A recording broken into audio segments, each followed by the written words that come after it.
Je sais pas si vous avez remarqué, mais l'image de ma caméra est beaucoup plus propre que d'habitude. Ça, c'est parce que pour Noël, j'ai eu un nouveau téléphone. J'en suis très content. D'autant plus que j'ai eu exactement le même que l'ancien. Comme ça, je casse pas les habitudes. Bon, la fête de Noël est passée. Je vais aller en famille. Hier, j'ai fait 400 bornes.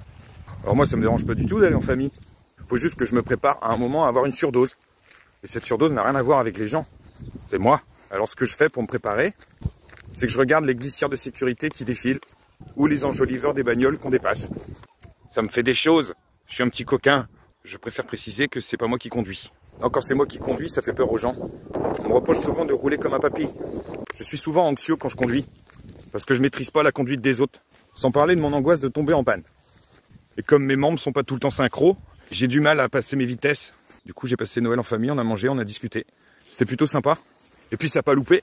Comme à chaque fois que je suis dans un groupe, au bout d'un moment, je décroche. J'appartiens plus à l'échange. Complètement décalé. J'entends les voix là qui s'entremêlent. Et je pars dans mon petit monde. Puis un moment que j'aime pas trop, c'est le moment des départs. Puis moi, dans ma tête, quand on se dit au revoir, dans les 2 minutes, on est parti. Bah, pas du tout. Moi, je remarque qu'il y a toujours un sas, en fait, entre le moment où tu dis que tu vas partir et le moment où tu es vraiment parti. Tu te retrouves debout devant la porte d'entrée, prêt à partir, mais tu pars pas vraiment, tu continues de discuter. Des fois, il y a carrément des débats qui s'installent. Finalement, ça dure des plombes. Je peux vite devenir irritable à ce moment-là. À partir du moment où tu dis que tu pars, bah, pour moi, il faut partir. Ou alors tu dis, tiens, on va partir d'ici une demi-heure. Bah voilà, comme ça te laisse une demi-heure pour discuter. En plus, comme j'avais de la route, fallait pas qu'on arrive après le couvre-feu. 19h54. Bien joué. Mais après, moi, j'ai passé un super bon moment. Par contre, cette année, gros avantage. Moins de monde et pas besoin de faire de bisous. Et puis sinon, des cadeaux. Alors, c'est toujours sympa de recevoir des cadeaux qui sont en lien avec un de tes intérêts. Ça, tu peux être sûr que ça fait toujours plaisir. Quand t'as un autiste à ta table, tu sais direct ce qui lui fera plaisir. J'avais lu l'autre jour un commentaire sur un des réseaux. Un monsieur posait la question de d'où viennent les intérêts restreints. Qu'est-ce qui les génère en fait? Comment on passe d'un objet de curiosité à un intérêt complètement envahissant? Moi, je vois bien qu'il y a des intérêts qui prennent racine dans un climat d'anxiété chez moi. D'autres dans du plaisir total.